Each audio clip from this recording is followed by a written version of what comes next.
L'année dernière, on a eu le droit à la saison 2 de Jujutsu Kaisen, qui date de l'arc de Shibuya. Et le moins qu'on puisse dire, c'est qu'elle a fait parler d'elle en remportant même le prix du meilleur animé de l'année 2024. Jujutsu Kaisen Season 2! Pas étonnant quand on voit la qualité de l'animation qu'a produit le studio MAPPA. Mais détrompez-vous, ça ne s'arrête pas là, parce que Shibuya c'est bien plus qu'une bonne animation. Entre la mise en scène, le développement de personnages, les émotions, les plot twists et bien plus encore, cet arc a un impact nettement plus important qu'on ne pourrait le penser. Et ça tombe bien, parce qu'aujourd'hui on va découvrir tout ça et aller en profondeur, pour enfin comprendre comment l'incident de Shibuya a bouleversé son manga, au point de le changer à jamais. Avant tout, on va rapidement faire une piqûre de rappel pour ceux qui n'auraient pas suivi. Le protagoniste de notre manga, c'est lui, Itadori Yuji, un banal garçon, mais sa vie va basculer lorsqu'il va être contraint de devenir l'enveloppe de Sukuna, le roi des fléaux. Et parlons-en des fléaux. Dans Jujutsu Kaisen, on a deux grands camps qui s'opposent. D'un côté les fléaux, des monstres tout droit sortis des légendes japonaises qui naissent des émotions négatives. Et de l'autre, on a les exorcistes, un groupe d'individus au pouvoir surnaturel qui œuvrent pour protéger les civils contre les fléaux. Car oui, ce monde de l'occulte n'est pas accessible au commun des mortels, et les civils lambda ne peuvent donc pas voir les fléaux. Et malgré lui, Yuji est entré dans ce monde le jour où il est devenu l'enveloppe de Sukuna, en mangeant un de ses doigts. Sukuna étant un fléau extrêmement dangereux, les hauts placés du monde de l'exorcisme ont décidé de condamner à mort Yuji. Il doit donc être éliminé au plus vite, mais heureusement, il sera sauvé par son futur professeur, Satoru Gojo. Ce gars, ce n'est pas n'importe qui, c'est l'exorciste le plus puissant des temps modernes et qui, à lui seul, arrive à contrebalancer l'équilibre de puissance entre les fléaux et les exorcistes. Retenez bien cette information car elle aura de l'importance dans la saison 2. Donc notre héros va avoir le droit à un sursis pour sa condamnation et va intégrer le lycée d'exorcisme de Tokyo, une des écoles qui forment les futurs exorcistes. Très vite, on comprend que cette première saison a pour but de nous présenter l'univers de Jujutsu Kaisen et elle remplit très bien cette mission. On a pu y découvrir plein de personnages intéressants, un nouveau système de pouvoir, le monde dans lequel les personnages évoluent, bref, tout ce qui est attendu dans une première saison d'animé. Mais vous me voyez venir, il manque quelque chose, des enjeux. C'est ce qui la distingue tant de la saison 2. Et pourtant, ce ne sont pas les antagonistes qui manquent. Dans cette saison, on a pu faire connaissance avec une bande de fléaux de rang S, car oui, les fléaux sont classés en fonction de leur puissance, la classe S étant réservée pour les plus dangereux. Et ce petit groupe qu'on va appeler la Banda Maito avait pour but de renverser la société pour, entre autres, prendre la place des humains. Alors, qu'est-ce qui a foiré ? Ils étaient pas assez forts ? Non, c'est plus un problème d'équilibre. Pour mieux vous définir ce concept, le combat de Gojo contre Jogo est parfait, si on peut appeler ça un combat. Jogo étant un fléau de classe S pouvant manipuler le feu et appartenant à la bande de Maito. Il nous était présenté comme l'un des plus puissants personnages du manga, et pourtant, c'est pas l'impression que nous donne son combat. Malgré le fait qu'il sous-estimait Satoru Gojo au début de l'affrontement, il va vite comprendre à qui il a affaire. Il va user de ses meilleures techniques allant même jusqu'à nous montrer une extension du territoire, considérée comme le pinacle de l'exorcisme, une technique que très peu arrivent à maîtriser. Et pourtant, ce déferlement de puissance ne pousse même pas Gojo à combattre sérieusement. Il contre les attaques de Jogo sans problème, s'amuse et décide même de ramener Itadori au beau milieu du combat pour lui faire un cours sur ses fameux territoires. Et écoutez juste la justification de Gojo.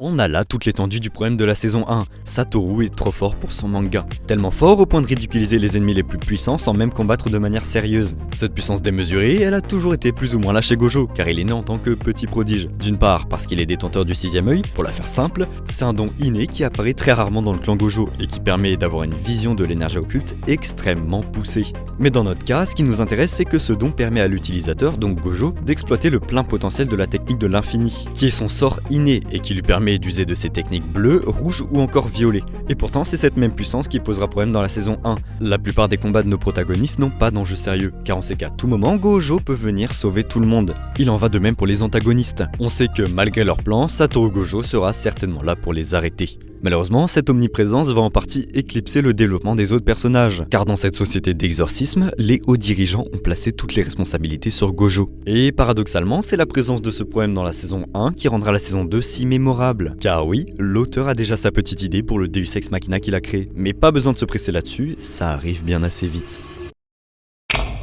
On y est enfin, le moment tant attendu de la vidéo, Shibuya. Lors de la nuit du 31 octobre, dans le fameux quartier de Shibuya à Tokyo, rempli pour Halloween, la Banda Maito décide de lancer une attaque d'envergure. Tous les humains qui s'y trouvaient se retrouvent bloqués par un rideau et ne pouvant donc pas sortir du quartier. De nombreux exorcistes sont assignés à cette zone pour protéger les civils, mais surtout pour assister Gojo, qui, encore une fois, doit combattre seul les fléaux de classe S. On apprend aussi que la Banda Maito, le groupe de fléaux dirigé par Geto, dont on aura beaucoup de choses à dire dans la suite de la vidéo, a pour but principal de sceller Satoru Gojo. Bon, bien sûr, quand on apprend leur plan, tout comme Jogo, on se dit que c'est impossible. よもやその無理難題を押し付けるために手を組んだのではあるまいな。 Après tout, Gojo c'est le plus fort, et il nous l'a prouvé à maintes reprises. C'est l'un des personnages principaux qui est d'autant plus super populaire auprès des fans, et puis il est quand même important pour la suite de l'histoire. Encore une fois, on s'est fait avoir. Gojo s'est bel et bien fait sceller, et l'auteur a enfin trouvé un moyen pour éclipser ce monstre de puissance qui freinait l'histoire depuis trop longtemps. Mais détrompez-vous, Gojo s'est pas laissé faire. Après être entré dans le 5e sous-sol de la gare de Shibuya, il nous a servi un magnifique combat contre la bande de Maito. On va pas s'attarder sur cet affrontement, ici on va juste retenir 2 points cruciaux. Le premier, c'est que Gojo a été scellé grâce à la lisière du supplice, un objet maudit de classe S permettant d'emprisonner n'importe qui, à condition qu'il reste pendant 1 minute dans une zone de 4 mètres autour de l'objet. On comprend tout de suite mieux pourquoi Jogo s'est énervé. Garder Gojo pendant 1 minute entière dans un périmètre de 4 mètres, ça semble relever de l'impossible. On parle quand même du meilleur exorciste des temps modernes. Cependant, cette minute n'est pas comptée en temps réel, mais plutôt en temps perçu par la cible du sort. Ça va tout changer. Gojo va vouloir s'enfuir dès qu'il verra la lisière du supplice, mais sera alors directement confronté à Geto, qui avait bien pris le soin de cacher sa présence depuis le tout début du manga jusqu'à ce moment pour faire un maximum d'effet. Pour nous, c'est pas sa première apparition. On l'avait déjà pas mal vu dans la saison précédente aux côtés des fléaux de classe S. Il avait toujours cette aura mystérieuse qui donnait l'impression d'un mastermind. On nous le dépeignait comme quelqu'un de puissant et pourtant on l'a jamais vu à l'action. Il prenait toujours le soin de se cacher du groupe des protagonistes. Et c'est lorsqu'on a enfin vu son passé ainsi que celui de Gojo en début de saison 2 que tout prit sens. On apprend enfin plus en détail quelles relations ils entretenaient. Mais vous le savez, le choc de Gojo ne provient pas du fait qu'il revoit son meilleur ami. Il est surtout censé être mort. Et c'est Gojo lui-même qui l'a tué 1 an plus tôt lors des événements de Jujutsu Kaisen 0. Et on revient à cette fameuse rencontre orchestrée de toutes pièces. Gojo revoyant son ancien meilleur ami censé être mort et submergé par un flot d'émotions et de questions, perdant la notion du temps. Et au moment de s'en rendre compte, c'est déjà bien trop tard, plus d'1 minute est passée dans son esprit. Et alors que la lisière du supplice est en train de se refermer sur Gojo, Geto nous dévoile sa véritable identité. Le voilà notre 2e point crucial de ce combat, et je dirais même de ce manga tout entier. On a là une révélation que beaucoup, dont moi-même, attendaient depuis un bon moment. Geto est bel et bien mort depuis le début de l'œuvre. Il ne reste plus que son corps qui est habité par celui qu'on appelle Genjaku. Pour faire simple, c'est un exorciste millénaire qui a réussi à survivre et traverser les âges en utilisant le corps de différents exorcistes. Comme vous vous en doutez, il est très important pour la suite de l'histoire, mais on aura l'occasion de revenir sur lui plus tard dans la vidéo, car pour l'instant, quelque chose de bien plus grave frappe Shibuya. Tendez l'oreille, ce que vous entendez au loin, c'est 2 cataclysmes qui s'entrechoquent. Et ouais, on n'a pas encore eu le temps d'en parler, mais Yuji, notre protagoniste, participe aussi à cet incident de Shibuya. Il va enchaîner plusieurs affrontements qui le fatigueront et il finira par s'évanouir lors de celui contre Shozo, l'un des fœtus maudits qui s'était allié avec Maito. Et cette occasion va être saisie par Nanako et Mimiko, 2 anciennes élèves de Geto, qui vont s'emparer de Yuji et lui faire ingérer un doigt de Sukuna.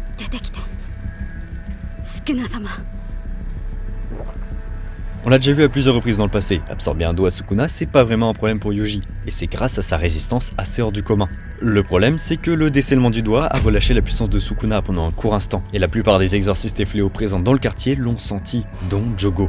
Il l'avait déjà expliqué après l'affrontement contre Gojo, mais son plan était de ressusciter Sukuna. Il sait très bien que le roi des fléaux n'a pas de camp et pourrait les attaquer, mais il s'en fiche. Le plus important pour lui, c'est de ramener l'ère des fléaux, avec ou sans lui. Et c'est dans cette optique qu'il va faire ingérer pas moins de 10 doigts à Yuji, ce qui va bien évidemment être beaucoup trop pour notre jeune exorciste, et qui va être contraint de céder sa place à Sukuna. Le retour de Sukuna, c'est une scène que j'adore. Elle offre une tension incroyable. Dès son réveil, il impose sa supériorité sur Jogo sans aucun souci et nous dévoile par la même occasion une toute nouvelle échelle de puissance.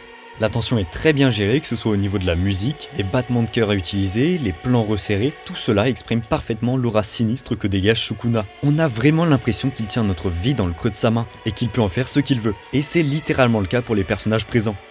Le climax de la tension va arriver au moment où il va tuer de manière assez horrible Nanako et Mimiko, parce qu'elles auront osé lui donner un ordre. Je trouve qu'on a là une vraie ressemblance avec le personnage du Homelander dans la série The Boys, qui, je pense, leur a servi d'inspiration pour la forte présence de Sukuna. Tous deux ont ce côté très imprévisible. On n'arrive pas à les comprendre de par leur puissance, et donc on n'arrive jamais à deviner leurs prochaines actions. C'est ce qui les rend effrayants.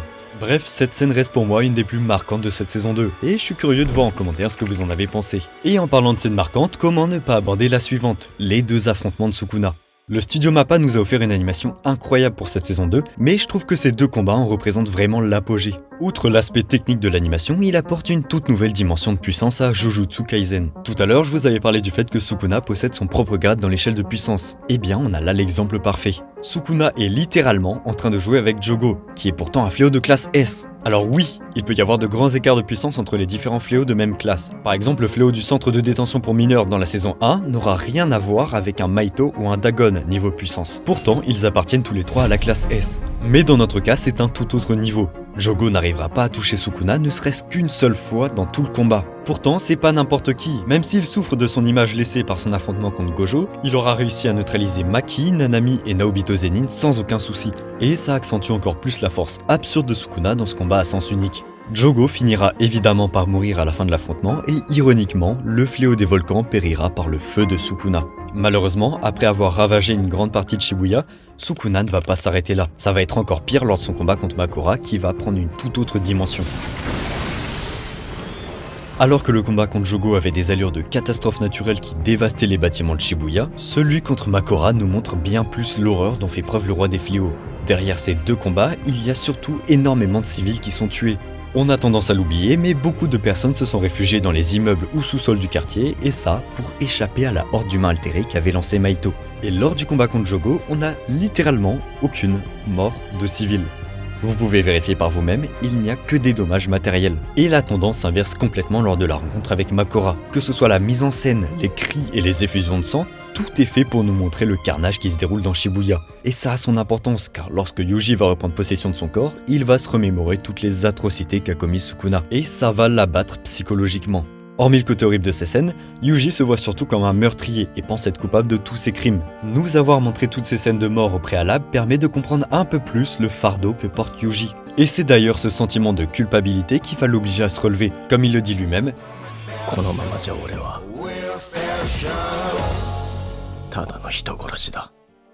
pour Yuji, ça va être le début de la remise en question. Il va commencer à totalement changer sa mentalité ainsi que son opinion du monde de l'exorcisme. Bien sûr, ça va pas se faire en un claquement de doigts. Après tout, ça fait depuis le premier épisode qu'il se cherche un rôle dans cette société. C'est son grand-père qui l'avait d'abord influencé dans ce sens, avec l'idée d'avoir une mort honorable et entouré de personnes qui l'aiment. En partant de cette dernière volonté, Yuji va essayer de sauver le plus de personnes possible. Mais malheureusement, il va vite se heurter à la dure réalité du monde de l'exorcisme. Il ne peut pas sauver tout le monde et devra accepter de nombreuses morts.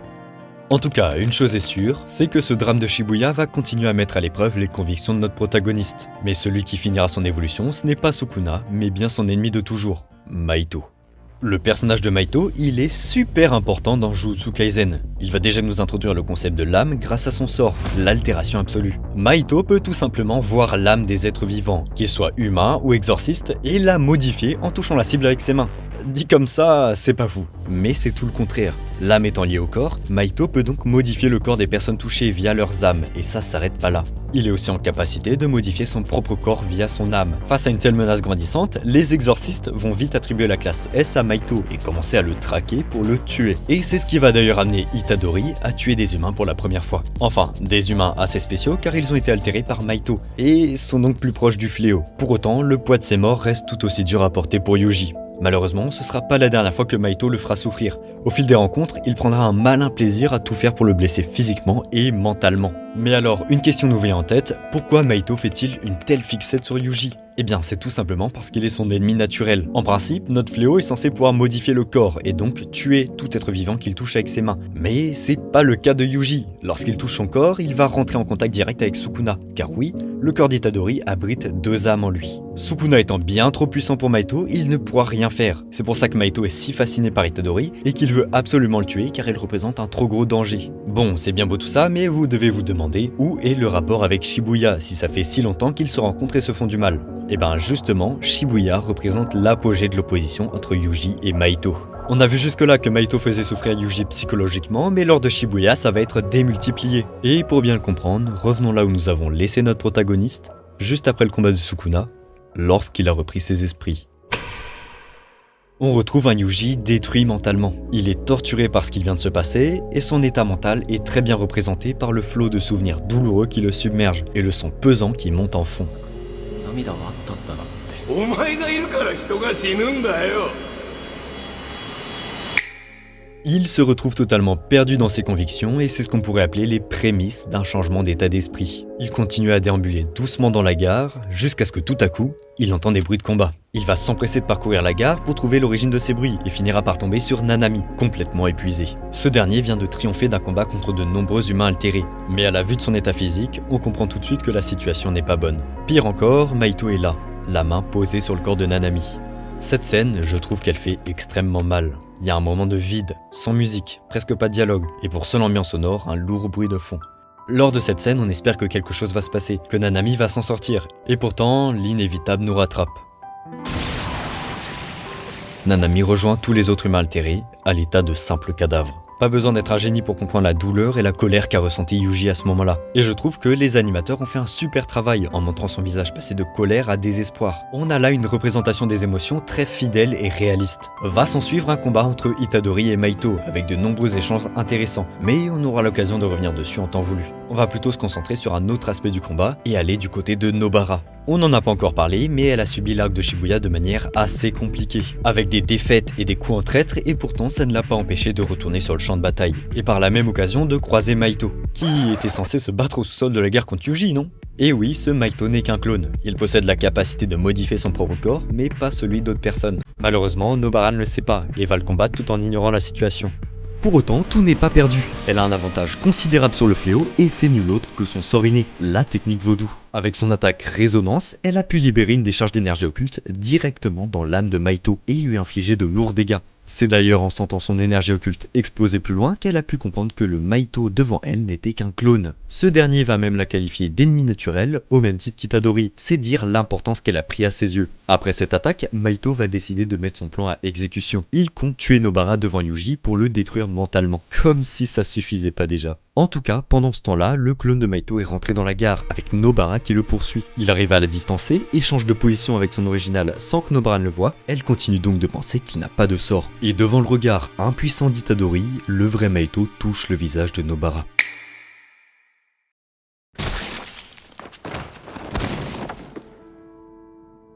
C'en est trop pour Itadori qui craque totalement face à la mort de son ami. Toutes les émotions et la tristesse qu'il avait essayé de retenir pour continuer à se battre le rattrapent. Il se retrouve complètement à la merci de Maito, qui ne va pas l'épargner.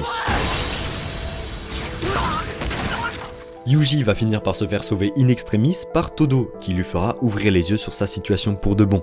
Yuji voyait les exorcistes comme des héros, qui se devaient de sauver un maximum de personnes, et c'est par ce moyen qu'il voulait atteindre son but, avoir une mort digne entourée de personnes qu'il aime. En y réfléchissant, c'était une manière de penser assez égoïste. Il ne sauvait personne par pur altruisme, mais pour atteindre son but. En voyant de nombreux camarades humains mourir sous ses yeux, il commence à douter. Son but était-il vraiment le bon ?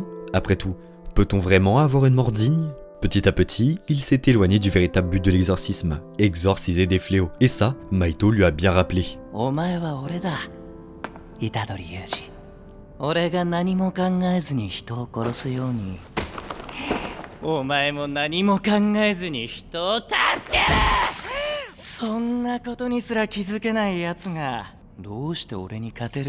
C'est ironiquement cette phrase qui permit à Itadori de vaincre Maito. Il accepte enfin être pareil que lui et adopte la mentalité du rouage. Il ne se trouve plus de conviction personnelle ni de raison pour tuer Maito. Il est un rouage parmi la grande machine qu'est la société d'exorcisme et se doit de mener à bien son rôle. Il va se relever et nous dévoiler un tout autre Itadori. Beaucoup plus froid, méthodique et implacable. On le remarque déjà à son expression, bien plus fermée que d'ordinaire, mais surtout à ses réflexions et dialogues. Là où d'habitude il a tendance à réfléchir pendant les combats, ou même à échanger avec son binôme, cette fois il ne le fait qu'à 2 reprises, en s'inquiétant pour Todo. Et même lorsque ce dernier est mis hors jeu par Maito, Yuji garde son sang-froid et se reconcentre directement sur le combat. Il a complètement échangé les rôles avec Maito. Pendant toute une partie de leur combat, la mise en scène montrait Maito en position de force. Ce dernier surplombait Yuji avec toujours une expression moqueuse et méprisante, appuyant sa supériorité. Et pourtant, après le dernier coup d'Itadori qui clôt leur combat, c'est tout l'inverse. On retrouve Yuji en position de force, au-dessus de Maito, complètement démuni, qui n'a plus de force ni d'humain altéré en stock. Pourtant, le jeu des émotions est bien différent. Yuji n'est ni moqueur, ni méprisant, seulement résolu. Son calme froid et ses paroles montrent à Maito qu'il ne flanchera pas. Tout l'aspect mental du combat s'inverse à son tour. Maito est effrayé, perd complètement ses moyens, essaye de s'échapper, mais Yuji ne le lâche pas. Cette scène en devient ridicule, et on pourrait presque ressentir de la pitié pour ce fléau qui a causé tant de mal, même si personnellement je suis assez content qu'il se prenne ce retour de karma. On pourrait penser que c'en est enfin fini pour Mahito, et pourtant il se fait sauver en dernière minute par Kenjaku.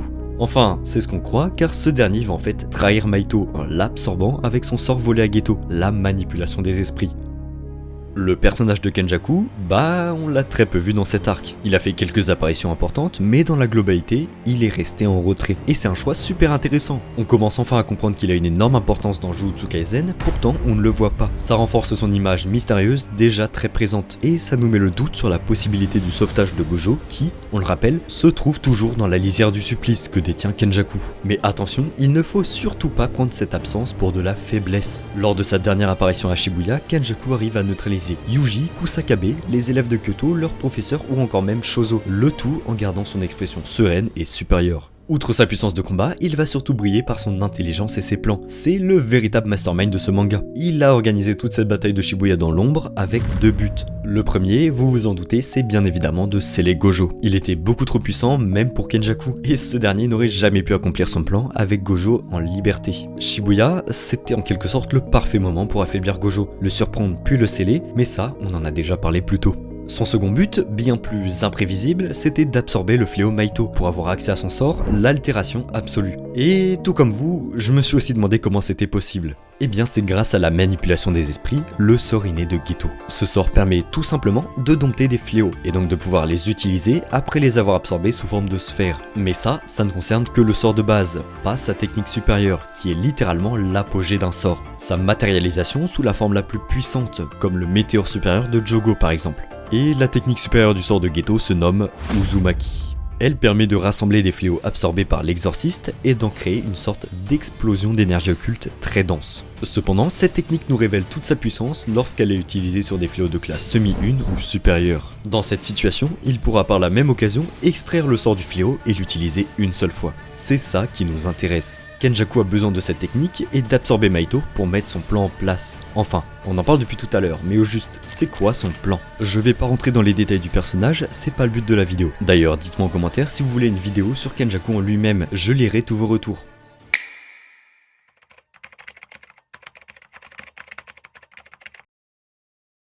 Mais pour la faire bref, le plan de Kenjaku consiste à faire fusionner tous les êtres humains du Japon, voire de la Terre entière, avec Tengen. Mais si, vous savez, cet humain qui se rapproche plus du fléau et qui a une excellente maîtrise des barrières. Eh bien, cette fusion donnerait naissance à une toute nouvelle entité, et Kenjaku lui-même ne sait pas à quoi elle pourrait ressembler. Ce serait le début d'une ère de chaos où il n'y aurait pas de distinction entre les hommes et les fléaux. Mais pour en arriver là, il doit d'abord faire évoluer les humains, ainsi que l'énergie occulte, et ce grâce à la traque mortelle. C'est à ce moment-là qu'entre en jeu le sort de Mahito, car il est essentiel pour le lancement de la traque mortelle. Kenjaku va pouvoir lancer une altération à distance sur deux types de personnes. Tout d'abord, ceux qui avaient ingéré un objet maudit, comme Yuji. Ces reliques ingérées sont en fait des restes de puissants exorcistes du passé, qui avaient conclu un pacte avec Kenjaku pour pouvoir revenir à la vie. Avec le sort d'altération, ils vont pouvoir reprendre le contrôle sur leur hôte, et laisser libre cours à leur violence. L'autre catégorie, ce sont ceux qui possèdent un sort inné, mais qui ne peuvent pas le développer à cause de leur cerveau de non-exorciste. Sauf que Kenjaku va faire exactement comme Mahito avait fait avec Junpei, remodeler leur cerveau pour leur permettre d'utiliser ce sort. Et c'est aussi le cas de Tsumiki Fushiguro, la sœur de Megumi qui va par la même occasion sortir du coma.